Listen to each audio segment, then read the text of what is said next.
Hi, welcome to my channel. Hi, today what we're going to do is we're going to learn how to design in Photoshop things in Symmetry. Okay, and we knew how to do Symmetry when we were using Sketchbook Pro, and it's very similar here in Photoshop, but let me take you through it. It requires that you first bring in a piece of canvas. So let's go ahead and open a new file. And let's go ahead and go for a 11 by 17. Okay. And you can leave it at 150 dpi. This is just a demo, so I think that's going to be easy to manage. Go ahead and create it. And now what you see here in front of you in my demo will be a grid. Now I'm going to turn that off so we can actually go through the process of creating that grid, okay? So what you want to do is you want to go to Edit, and you want to go to Preferences, and then you want to go to Guides, Grids, and Slices. Go ahead and use your mouse and left-click that. And where you want to kind of pay attention to is right here where it says Grid, okay? And what you want to look for is you want to create a grid where you have like 1-inch spaces, okay? So what I'm going to do here, and just where it says grid line every one, okay? And then what you want to do is you want to subdivide that into 8. Okay, now the default might be 10, and what that represents is that 1 inch divided evenly across either 8 or 9 subdivisions. And I just for simplicity, let's go 8. Okay. Again, I know I'm doing this again. And what that's going to do is hit OK. And what that's going to do, okay, it's going to give you a grid that has 1-inch spaces with 1/4 inch subdivisions. So it's going to allow you to kind of use it like a ruler. Okay. So what I'm going to do here is I'm going to go to View, and I'm going to just hit Extra. Okay. And that grid should pop right up. All right. And okay, so what we're going to do here is we're going to go ahead and bring in a sketch that we did from last week. Remember the front view drawings? So before you bring it in, make sure you create a new layer. Okay. And I'm just going to do new layer, underlay. Okay, go ahead and click OK, and go ahead and open that drawing file. And we're going to pop that drawing right in there. Okay, and what that's going to do, it's going to allow you to now have a layer of drawing. We're going to select that. We'll copy it, and we'll pop it right into this drawing. Okay, so now you see over here on the layer windows we have that drawing. All right, so what you want to do now is you want to go ahead and take the opacity control, knock that down a little bit, so at least we kind of see it, because what it's going to do when you take down the opacity, it's going to allow you to see your path creation. Okay, so let's go ahead and keep that, and let's go over to paths. And what we're going to do is we're going to go ahead and zoom in. Again, I'm doing all this with my mouse. It's going to be a lot easier. Okay, and just like we normally do, okay, we use the pen tool, and what you want to do here is you want to create the perimeter of the entire shield. Okay, and the reason why you want to do that is because it does two things. It's going to give you a perimeter to contain the shield, number one. Number two, it's going to allow you to stroke that line if you want to do an outline. Number two is when we go ahead and copy, flip, and paste together a duplicate of the path, you can then now do a complete fill. So, and we're going to do that right now. Okay, so now you can see we don't have a path yet, so we're going to go ahead and draw one. So left click and select your pen tool. Okay, and before you do that, I think it's a good idea to maybe take your move key here, and let's just go ahead and grab a guideline over here on the left margin. Okay, you see how in Photoshop it allows you to kind of drag that over? And what that's going to do, it's going to allow you to kind of have a guideline to work off of. All right. So I'm going to zoom in to see how accurate I got that. All right. And I can probably move it just a little bit more. Okay, just a little bit more. Right about there. That looks pretty good. All right.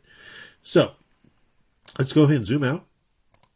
Okay. And let's start creating our path. All right. So again, I'm going to left click, grab my pen tool, and I'm going to do this very quickly. I'm not going to get into super details like converting too many point lines. I just want to kind of get the idea across. Okay. I know. Watch me do this is sort of like watching grass grow. So, pardon my, the why it takes so long. All right. So when you're happy with the path, okay, you don't have to really toy with it at this point. What's important is you save it. So we're going to go ahead and go to work path and convert that. And we'll just call that face shield, because that's what it is. Okay, ELD. LD. There we go. All right. So here's your path. And what you want to do now is you want to tweak it so that it's at least down the middle. All right. So let's go ahead and grab our direct selection tool. Okay. You see we went from black to the white. Okay. And what you need to do is you're going to have to come in and just kind of zoom in so you can see where it sits on the center line. All right. So I click out, I re-click again, and you see how when you grab those points, you can come in and make those adjustments. All right. Again, if you want to use the express key for moving or for panning, go ahead and press your space bar and then press down on your mouse, and you'll be able to zoom in and pan more easily. You see how that is? Okay. So I lift up on the space bar, and that allows me to kind of get in there. Okay.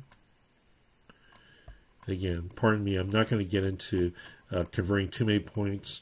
I will maybe convert one. All right, so let's go ahead and go back, right click, and get the convert point tool. And you see what happens when you do the convert point tool is it allows you to push and pull on those points. Okay.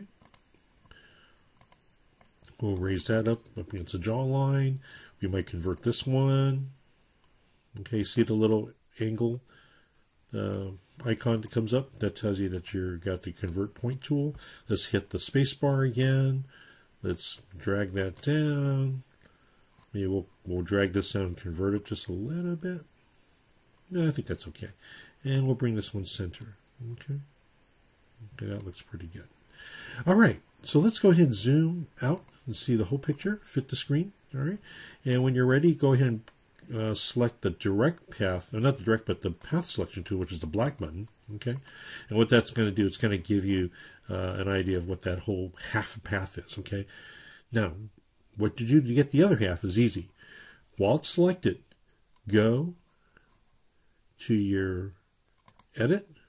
You want to copy, and you want to paste. Okay, now when you paste it down, you won't immediately see it. What you have to do now is you have to transform that path by flipping it horizontal. So what I'm going to do is I'm going to go to Edit, while it's still selected, go to Transform Path, and go horizontal. I'm sorry about that. I'm so herky-jerky here this morning. Okay, so while that's selected, okay, see how it flipped it? All right. Now, if you look beyond that, you'll see the blue line behind it, which is not selected. Now, what that means is that you still have a path. So you have two paths now. The one that's active, which has the little handles, is the one that you want to grab and move over. So we're going to go ahead and grab that with our path selection tool. Okay, don't use your move tool or that's going to mess things up. Use the black move tool and or black path selection tool and bring that in. Okay, bring it close, all right, and then zoom in. Use your zoom button.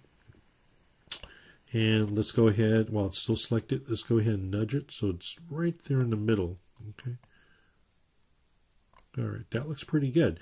Now to double check to see if that's somewhat connected, you want to go ahead and switch over, okay, and click on the other path. Now, if you look at the other path, it's not really connecting. So what I'm going to do is I'm going to nudge it up just a little more, okay. Now, if you want it to really be more accurate, what you want to do is probably come back in to your view and hit snap. Okay, what that's going to do is you can see what it's going to do. You see what happened? Did you see what it did? It actually snapped and connected. You see that connection? You see how nice that was? Now what we're going to do is we're going to roll down. We're going to scroll down with our button or our wheel mouse, and we're going to go ahead and double check down here. Okay, now these are kind of wanting to connect, but let's go ahead and zoom in and see if we can get those to connect a little nicer. So you do one side at a time, all right? So go ahead and use your path selection tool, okay? Let's bring that there, and let's bring that there, okay? I bet those are connected. Those look pretty good, all right? So let's go ahead and zoom out, fit the screen. Okay, and let's just zoom in here.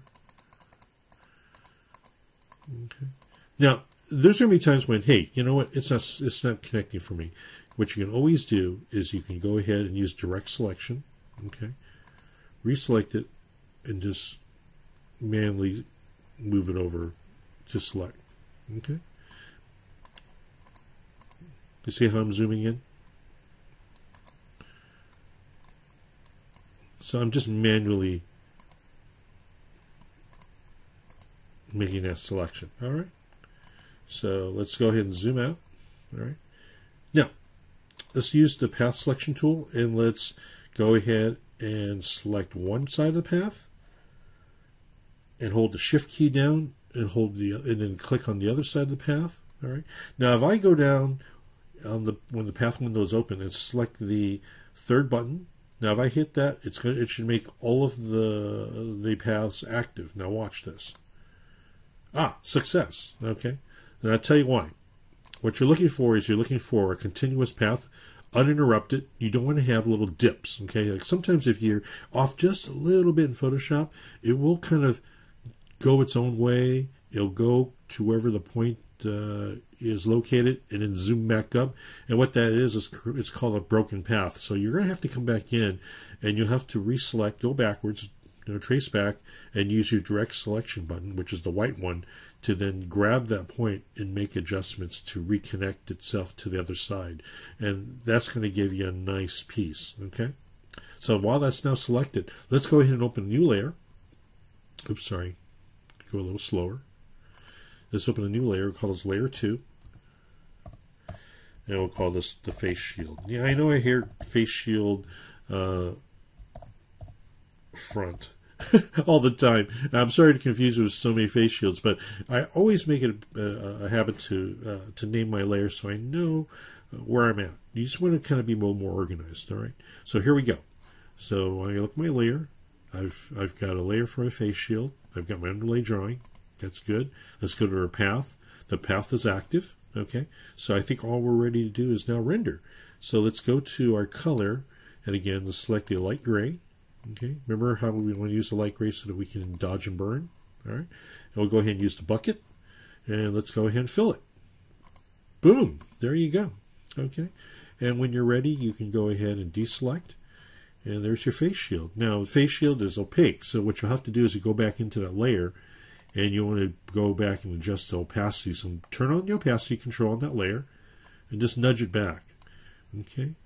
So as you nudge it back, you can start to see the underlay drawing reveal itself. Now, don't be alarmed if you're having to go back quite a ways. And the reason why is because, remember, we took that underlay drawing. Remember what we did? We took that down to almost 60%.